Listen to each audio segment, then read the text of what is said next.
Predstavovať vám BMW E30 by bolo nosením dreva do lesa a som si istý, že by vás to ani nezaujímalo. Čo vás ale zaujímať určite bude, tak to je táto nablískaná BMW E30 M3. Originál kúsok v perfektnom stave. Čo poviete? Ste zvedaví? Niektoré auta si dohadujem, že dní dopredu, alebo niektoré sa mi podarilo, že stretnem človeka a zajtra máš čas, jasné, natočíme. My sa koľko stretli dozadu? No, 3? 2-3 roky. 2-3 roky. Vtedy som obdivoval toto auto na motokarovej dráhe. Ešte malo iné kolesa, čo si pamätám. No, tie kolesa stále ešte mám. Ale vlastne za tie 3 roky my sme neboli schopní, alebo teda vina je na mojej strane, som sa neozval, lebo ešte som si tak neveril, že na takéto auto som ešte nedorastol s týmto kanálom. A dneska je ten deň, keď sme si povedali, že už to spáchame, počasie nádherné prostredie. Máme tu pred sebou rovnú cestu, kde sme urobili nádherné fotografie, zábery, samozrejme fotografie môžete pozrieť na Instagrame Volants TV. A ja som strašne rád, že zrovna ty tu stojíš dnes, aby si ukázal túto E30. Je iná na Slovensku v takomto stave? Tak túto otázku neviem zodpovedať. Čisto teoreticky môže byť, ale si myslím, že v tomto stave asi nie. Asi nie. No to bola taká básnická otázka, ťa skúšam. Ale na to auto, keď sa človek pozrie zvonka, tak je jednak vidno, že je udržiavané v úžasnom stave. Je vidno, že tam boli urobené nejaké upgrady, ktoré to auto zase priniesli na vyššiu úroveň. A začneme asi tým základným, že koľko máš to auto? 6 rokov. 6 rokov. A ako si k nemu prišiel? Počul som tu nejaké storky popri natáčaní, že teda jedného dňa si sa zobudil a že už teda chceš poriadne auto. A? Ani nie, že jedného dňa, proste toto bol skôr taký detský sen. Musím povedať, od 13 rokov, keď som sa prevezol prvýkrát na 318i Coupe, tak vtedy som sa vlastne do toho auta zamiloval, som povedal proste, že E30 proste jedného dňa musí mať. Áno. A toto je ten splnený detský sen? Toto je vyšší level, ale áno. Kde si ho zohnal, alebo odkiaľ si ho doniesol? Asi nie zo Slovenska? Nie, to auto je z Rakúska dovezené. Z Rakúska dovezené.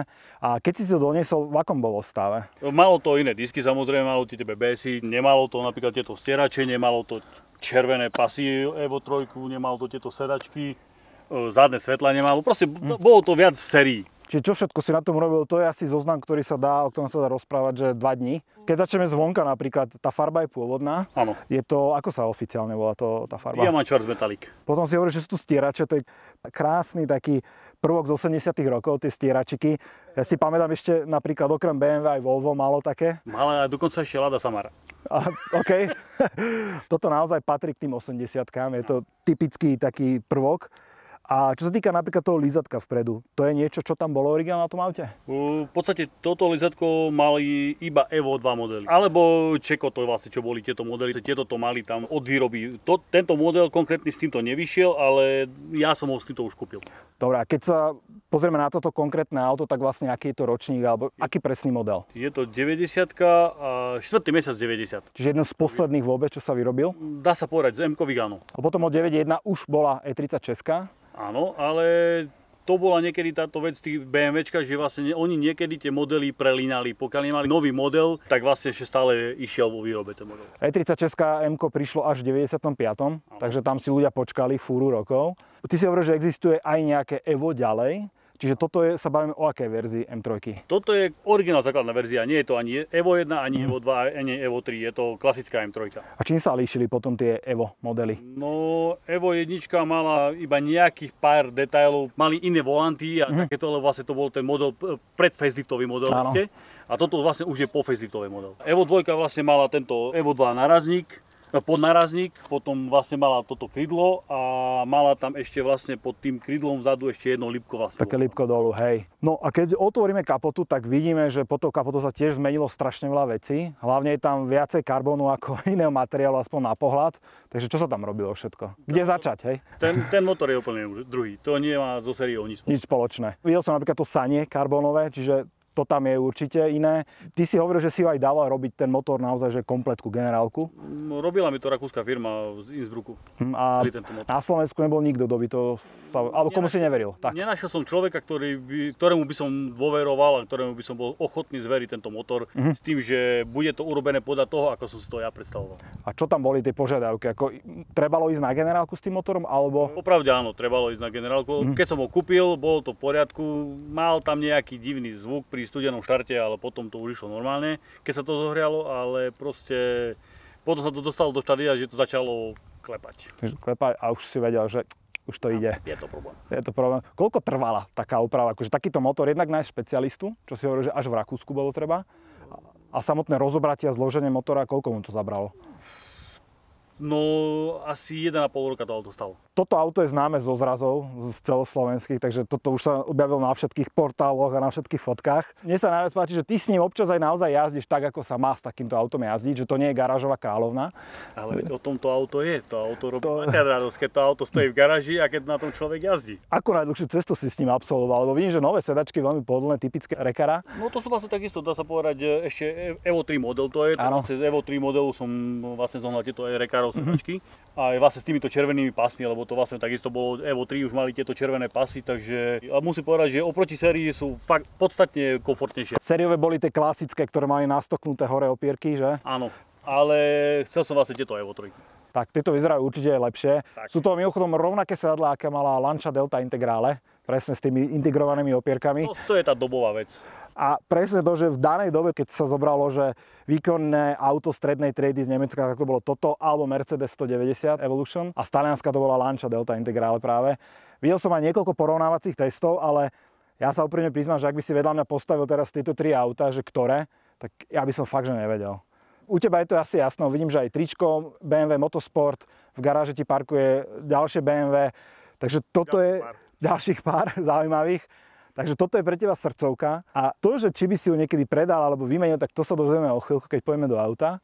A už sa veľmi teším zo sedla spolujazca, ako navnímam ten zvuk, tie hluky, ten posed a tú auru ikony. A toto auto ikona je jednoznačne 80-90 roky, tak toto auto je dodnes na plagátoch mnohých chlapcov. Tak sa veľmi teším a máme tu krásnu dráhu, tak môžeme vyskúšať. Poďme.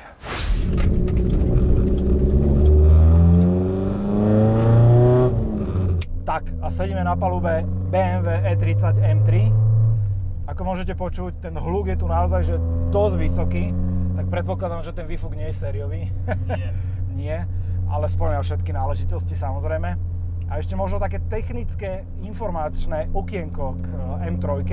Vyrábala sa v rokoch 86 až 91, takže toto je naozaj jeden z posledných kusov vyrobených. A ak sa pýtate, prečo niekto v 80 rokoch vôbec vyrobil takéto auto, tak odpoveď je relatívne jednoduchá. Toto auto bol homologizačný špeciál pre preteky napríklad DTM alebo Group A, teda pre skupinu A. A teda okrem BMW tento nápad mal aj Mercedes, ktorý teda priniesol svoje legendárne 190 Evo. No a M3 E30 sa nevyrábala len ako kupé, ale vyrábala sa aj ako kabriolet a ten tuším som započul, že by si rád raz mal. Rád áno. Áno, ale tie ceny sú dneska úplne že inde. Je to rarita. Ale je tu jedna zaujímavosť, že kým E30 kupé váži 1160 kg, tak kabriolet váži o plnotučných 200 kg viac, presne o 200 kg. 1360 kg váži, čo je akože brutálne veľa na takéto malé auto. Koľko vlastne bolo E30 M3 vyrobených? 17 896, alebo tak nejaké tam je to číslo. Počas celých tých rokov a predpokladám, že kabrioletov bolo len zlomok z tohto čísla. Kabrioletov by malo byť vyrobených nejakých 786 kusov. Takže naozaj, že doslova pár kusov. Wow, tak chápem tú cenu, ten rozdiel. No ale mal by si radšej toto alebo kabriolet, akože po čom ti viacej srdce píšti? Toto už máš? Keďže som mal E30 kabriolet, tak toto bola voľba číslo 2. Ale v prvom momente som chcel kabriolet. OK. Ako ja v poslednej dobe tiež začínam píšťať po kabrioletoch, takže celkom to chápem. Tak ja mám ešte 46 M3 kabriolet, tak som to nejak vykompenzoval. No a keď sedíme tuto v interiéri na týchto brutálnych sedačkách, tie sú fakt, že dobré. Samozrejme, že celé to prečalúnené v tej farbe. Toto je originálna farba na to svetla. Takže sedačky išli do tej farby, áno? Tak, je to tak. Ale dával som prečalúniť vlastne aj zadné sedačky, aby vlastne boli v tej istej farbe, lebo ako bol tam možno nejaký dvojstupňový rozdiel, ale tak... Keďže som psychopat, tak by mi to vadilo. A čo sa týka napríklad týchto pásov červených, tie sú veľmi pekné. To sú originál, či tiež už boli dávané? Tieto pásy som kupoval samozrejme takisto druhé. Nie sú originály. Originály to boli čierne. Ďalšia vec v interiéri, čo ma zaujala, tak to je ten tachometer. Toto vyzerá byť na americkú verziu. Áno, je to americká verzia. Americká verzia, okrem teda všetkých tých srand návonok, sa líšila ešte jednou podstatnou technickou vecou a to je prevodovka. V Európe dostali M3 dogleg, teda vedeli jednotku dávať k sebe a dozadu. kdežto americká verzia mala takú klasickú 5-stupňovú prevodovku.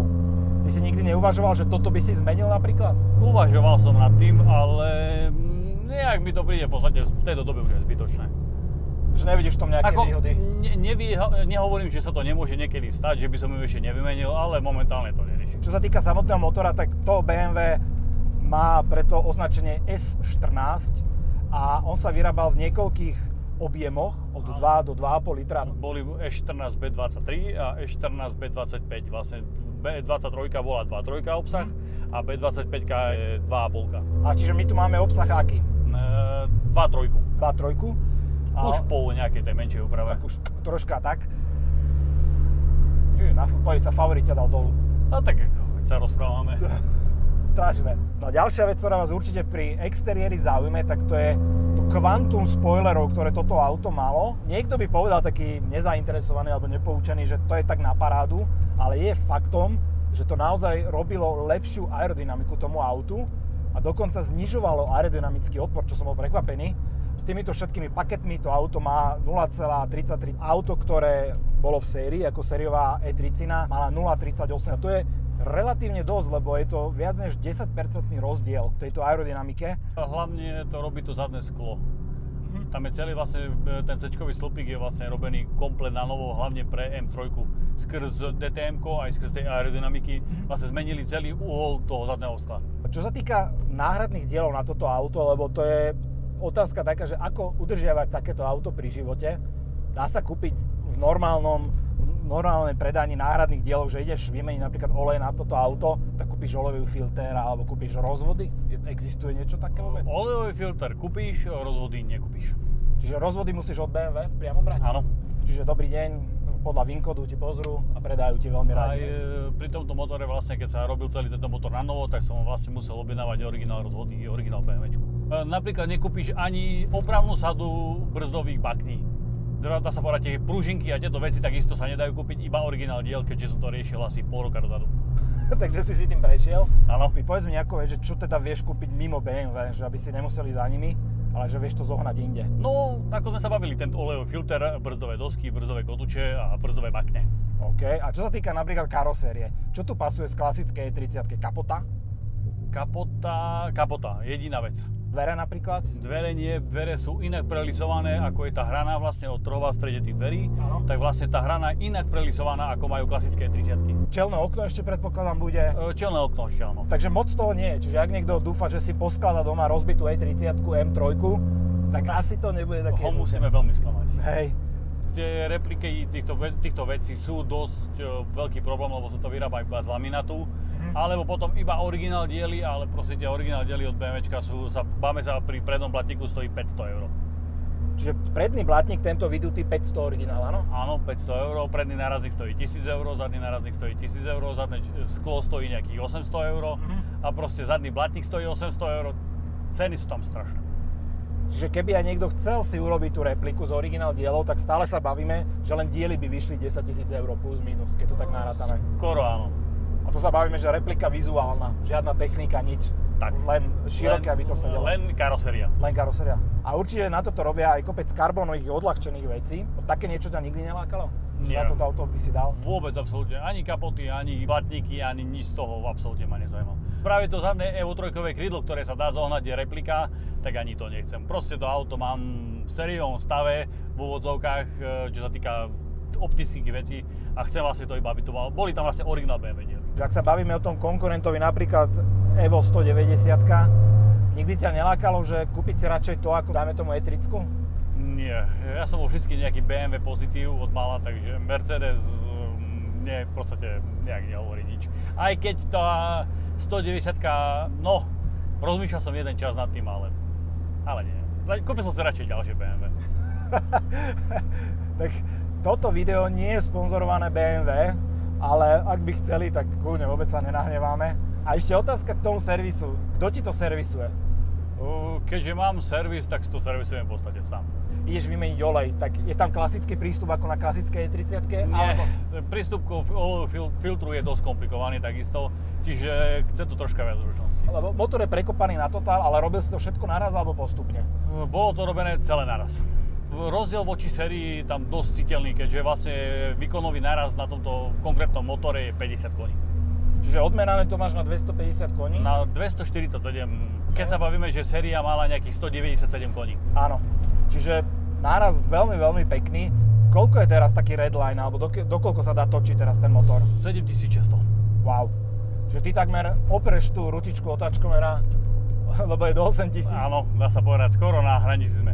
Je možné ten motor nastaviť ešte aj na 8000, ale nechcel som ísť proste už do extrému. To už by aj na životnosť malo vplyv. Áno, tento mi vlastne skladá ten motor, tak mi povedali, že vlastne môže ísť aj do 8000, zvládne to, je to stavané na 8000 otáčok, ale povedal, že sa máme radšej tým 8000 vyvarovať alebo vyhýbať. Nakoľko je projektovaná životnosť takto poskladaného motora, keď vlastne z gruntu je zložený, vyšpičkovaný na tých 250 koní? Ja počítam tak na 100 000 km. 100 000. A koľko si už na ňom urobil teraz? Nejakých 15. Zvuk toho motora tak je dosť netypicky, to znie na to, že je to štvorválec. Tak tu robí hlavne veľa to karbonové sanie. To karbonové sanie vlastne zmenilo celú charakteristiku toho zvuku toho motora. Úplne, od základu. To sa nedá s sériovým motorom vôbec porovnávať. Ten bol o hodne tichší, áno? Áno. A tak robí to vlastne veľa aj ten výfuk, lebo vlastne mám tu celonerezový stredový diel od Super Sprintu a takisto aj zadný diel je celonerezový, čiže toto robí vlastne dosť veľký rozdiel. Krása. To auto jazdí proste úplne úžasné. Wow. A ten zvuk, bože, je len irónia osudu, že vlastne S14 nemá potom nasledovníka u BMW, pretože už ďalšia M3 bola radový 6-válec, už nerobili 4-válec. Všetci, ktorí nejako vnímajú BMW a M divíziu, tak prvá otázka je, aký 6-válec tu je namontovaný, ale proste vždycky sa iba zasmiejem nad tým, že toto bol jediný model od BMWčka, kde bol vlastne iba 4-válec. Tak. Maximálku, ktorú som skúšal na tom aute, zatiaľ bola 240 a ešte stále to išlo. Stále išlo. A ako sa to správa takéto mini autičko pri 240-ke? Je to také, že máš stále pocit istoty v tom aute? Tým, že je tu kavečkový podvozok celý v podstate, tak tá stabilizátor na tom aute je úplne super. A čo sa týka samosvorného diferenciálu, aký tu máme? Je tu ešte séria, alebo je tu niečo lepšie? Čo sa týka diferenciálu, ostalo samozrejme sérii. Je tu ten 25% samosvor, či na to jazdenie, na ktoré to ja využívam vlastne toto auto, bohate stačí. Stačí, hej. Ja s tým nechodím ani nikde na okruhy, ani na nejaké extra výjazdy, v podstate robím si radosť ja víkendovými jazdami. Idem to síce niekedy prevetrať po normálnych cestách a normálne s tým niekedy nejazdím takisto, ale na toto stačí. A keď už chodíš rýchlejšie alebo reskejšie, čo sa týka brzd, sú tu sériové brzdy alebo aj ty si nejak upgradeoval? Sú tu sériové brzdy. Jedinú vec, ktorú som vymenil, keď som čítal dosť veľa informácií o tom aute, keď som to išiel kupovať, alebo už keď som to mal, tak na nemeckých fórach vlastne všade odporúčali vymeniť hlavný brzdový valec z 750-ky, z E32, čo je troška nepochopiteľné, ale vlastne tá mala 25-ku priemer a séria mala nejakých 22 alebo 21, už teraz nepamätám. A citeľný rozdiel pri brzdení je tam dosť veľký rozdiel. Tak, pri tej brzdnej sile. Podarilo sa ti niekedy, že unaviť tie brzdy napríklad? Samozrejme. Áno. No jasné. Ty si už bol aj s týmto autom napríklad v Nemecku, teda domovina, pozrieť alebo prebehnúť Nordschleife? To ťa neláka? Na tomto aute veľmi nie. Je mi asi veľmi ľúto toho auta poslať ho niekde na Nordschleife. Skôr niekde tuto po Slovensku sa vozím s tým a dá sa povedať po celom Slovensku. A ak by vás zaujímali technické údaje alebo zaujímavosti o tomto aute, tak samozrejme aj s fotografiami z natáčania tohto auta ich nájdete v článku na Volants TV. Link dávam dolu do popisu videa. Tam naozaj Tomáš sa činil a nafotil nádherné fotografie, bo takto vám padne sánka. Tak, a vymenili sme sa v tomto aute. Hneď prvý môj dojem, ktorý vždy hodnotím po presadnutí, že toto auto je strašne úzke, pôsobí tak krehko na mňa. Že vlastne aj tie tapacíry, dáme tomu voči E36 alebo vôbec oproti E46, sú také úplne že tenučké. Ale zase na druhej strane to, čo milujem na BMW, tak to je to natočenie všetkých prístrojov smerom k vodičovi. To auto ti hovorí, že ty si tu teraz král za tým volantom a všetko je prispôsobené tebe. Čo teda neskôr po E46 už BMW strátilo, čo je absolútna škoda. Sedadlá špičkové, to sa nemusíme baviť, že jak to obopína toho človeka, to je... To bol presne ten dôvod výmeny tých sedateľ. No a po veľmi krátkej dobe je toto druhé auto, ktoré sa mi dostalo do rúk, ktoré som predpokladal, že si nikdy nezašoferujem. Prvá bola Honda NSX a teraz je to BMW E30 M3. Obe absolútne legendy, každá z iného času a každá pre úplne iné použitie. Ale tak toto je samozrejme, najmä v Európe, absolútny pojem medzi vyznávačmi športových aut. Tak. Ona radí úplne super tá prevodovka. Ako naozaj tá prevodovka je, to radenie tam je úplne proste takéto joystickové. Presne, že krátke, presné. Úplne také mechanické, také, že... To bol presne ten prvý pocit, kedy som išiel prvýkrát na skúšobnú jazdu s tým autom, keď som to išiel kupovať. A proste prvé, čo mi zaimponovalo na tom aute, bola tá prevodovka. Proste keď som zaradil tie rýchlosti tam, že 1, 2, 3 a normálne, že wow, že tá trojka, ako to tam cvakne celé, že toto ma neskutočne očarilo. Už len to, že keď aj podradím, tak viem, že tá rýchlosť tam padla, a presne tá, ktorú som si myslel, že tam padne. Ďalšie zistenie, ideme fakt, že také nechutné slovenské cesty zalátané. Auto nepôsobí nejak prehnane tvrdo, ale nie je to také, že rana, to kávečko asi funguje. Naozaj musím povedať, že to kávečko je úplne, na naše cesty je ako stvorené. Toto v kávečku teraz keď počuli, takže čo, kde je Slovensko, že to bude nejaká testovacia trať ďalšia. Takže ani dlhšie cesty by nemali byť problém, ak by to auto bolo tichšie. Asi. Jediný problém tohto auta je naozaj tá hlučnosť a s tým autom ísť iba cestovať do Bratislavy, tak človek pri Nitre si povie, že to vážne ešte do Bratislavy. Ale my sme sa práve stretli skoro pri Bratislave prvýkrát, keď si došiel. Úplne cítim, že to auto reaguje na pokyny toho volantu už brutálnym spôsobom. Že keď obchádzame tie jamy, žiadna mŕtva stredová poloha tam nie je, ako na mnohých autách. Dosť veľa vlastne robia aj tie pneumatiky, tým, že tu sú 17 kolesa, 17 disky, hej, tak je tam dosť nízka pneumatika a tá pneumatika vlastne nemá miesto na nejaké krútenie sa alebo niečo, čiže tým pádom sú tieto auto troška tvrdšie aj stabilnejšie na ceste. Ty si aj menil napríklad silent bloky za iné? No, pred pol rokom som vlastne menil celú zadnú napravu. Že to je menené? A čo sa týka riadenia, to je pôvodné? Riadenie ostalo celé pôvodné. Predná naprava takisto je komplet celá urobená, dával som akurát kávečkové stabilizátory tam sú a ten rozdiel medzi sériovým a týmto stabilizátorom vlastne predu aj zadu je brutálny. Naozaj to je proste nejakých 30% rozdielu v stabilite na ceste. Toto, čo sa bavíme stále, ako čo sú úpravy, zlepšenia, je ešte vôbec niečo na tomto aute, čo by si ešte chcel spraviť? Alebo čo ťa nejak akože tak trápi, že toto by mohlo byť? Nie, na tomto aute mám urobené v podstate úplne všetko. Jediná vec, ktorá ma trápi, je to zadné krydlo. To je jediné. To krydlo ma proste trápi a pokiaľ ho nebudem mať vymenené, tak dovtedy neprestanem. A potom už to bude také dokonalé pre teba, áno. Takže vlastne tá moja posledná klasická otázka, čo teda sa musím opýtať, že či si vieš predstaviť, že by si toto auto za niečo vymenil, alebo existuje vôbec dôvod, prečo by si sa tohto auta zbavoval? Neexistuje žiaden dôvod. A vymeniť takisto, nemám proste žiadne auto. Tie, ktoré som chcel, tak tie som si už kúpil, čiže už nemám žiaden iný dôvod. Dobre, tak možno len ten kabriolet, že keby niekto došiel a že pekný kupák E30, mám tu kabriolet, nechceš vymeniť, tak možno... Ťažko sa takto definuje teraz, nakoľko mám to auto celé urobené, od motora cez podvozok, cez v podstate všetky veci a meniť to za niečo, čo nevie človek zase do akého pruseru zase v podstate ide, tak ja neviem. Aj keď tie kabriolety v podstate mali byť naozaj v dobrom stave, lebo tie kabriolety vlastne nemajú nejak veľa kilometrov. Vyskúšaj si to. Daj si tam trojku, no maj to, daj ja. Toč to, začína až od 5000. Ale toč to do 7.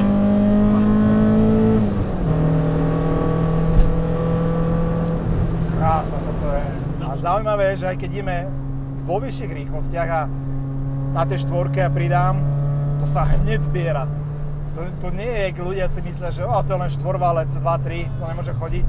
Veľa ľudí ostane sklamaných, keď si myslia, že proste je to iba nejaká oplechovaná replika, nejaká E30 krajšie urobená, ale proste pri predaní toho plynu veľmi veľa ľudí zistilo, že sa veľmi mýlia. Ten prejav tohto motora je úplne iný, ako poznáme z tých iných vysokootáčkových aut, napríklad Honda. Tam proste je pri nejakých otáčkach ten VTEC, kopanec a ide to, ale tu je tá gradiácia úplne že postupná. Že ideš, samozrejme pri tých 5 niečo to začína poriadne ožívať Ale nie je to také, že zrazu naháňaš auto po ceste? Nie, a samozrejme tým, že to je štvorvalec, tak nie je to až taký nejaký extra krúťací moment ani nič. Má to, takisto to má teraz nejaký 280 krúťací moment. Tak na atmosférický 2.3 motor, tak to je úžasná hodnota. No, krúťací moment takisto išiel hore o nejakých 45 Nm.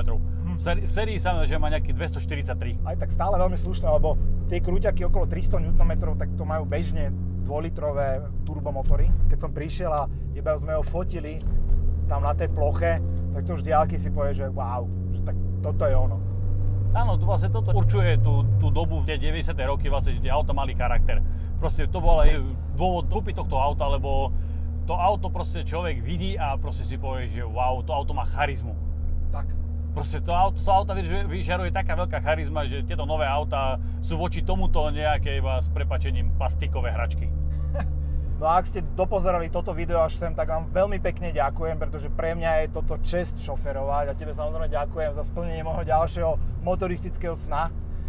Ak ešte nie ste odberateľ Volants TV, tak prosím kliknite na tlačidlo odoberať, aby som vám mohol prinášať viacej takýchto zaujímavých, exotických aut. A ja dúfam, že my dvaja sa nevidíme naposledy, že ešte niečo z tej garáže vyťahneš. Niečo sa tam ešte nájde. Takže my sa vidíme pri ďalšom videu.